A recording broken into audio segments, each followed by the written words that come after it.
curious ako sa magiging sitwasyon po ng dating Pangulong Rodrigo Duterte.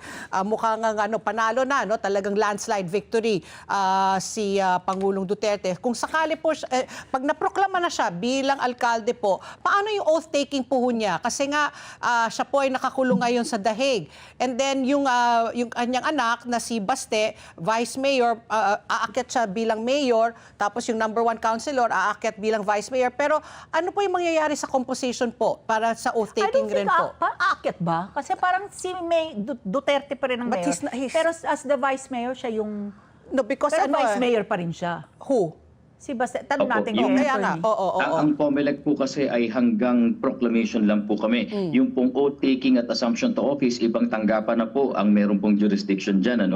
So, ang importante po kasi nagampanan ng COMELEC po na kung sino ang nanalo, walang disqualification, walang final and order po na nandito, iproklama po namin siya. So, yun po yung ginawa po ng COMELEC. So, it's up to the DILG? Yung pagpoproklama nga po, lilinawin po namin. Yung iba po kasi ang iniisip ang pagpoproklama, yung pagtaas ng kamay. Hindi po, seremonya lang po yun. Pag na-issue po yung Certificate of Canvass and Proclamation at pinirmahan na ng Canvassing Board, that's it po. Yun na po yung proclamation. So he doesn't have to be physically present to for the oath taking. To be proclaimed po. To be proclaimed po. Pero yung oath taking po, ay yan po ay binibigay po namin sa Department of the Interior and Local Government. Sila po ang may jurisdiction po dyan. So yung sa tanong ni Pat P, so historically nangyari na kapag gano'n na you cannot serve. You cannot serve, Kasi diba? meron mga nanalo na nakapiit, tapos di ba congressman sila pero nakakulong, di ba senador pero nakakulong.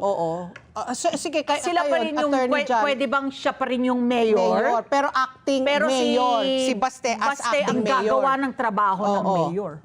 Alam niyo po, hindi po bago yung mga ganitong sitwasyon sa atin na may nakakulong namumuno. Pero nonetheless po, sabi nga po namin, iwan na po namin sa DILG po yan, yung mga bagay na yan. Pero sa batas po kasi, talaga naman pong pwede po yung acting capacity. Dahil nangyayari lang po yung rule of succession na tinatawag sa local government code at yung iba pa na mga kaganapan sa batas natin po na paghahalili kapag ka mayroong permanent vacancy. So yun po naman talaga po yung operative fact po dyan. Pero hayaan na po natin sa DILG po yung bagay po na ito. Let's get together. Sunday 25. Sunday 25.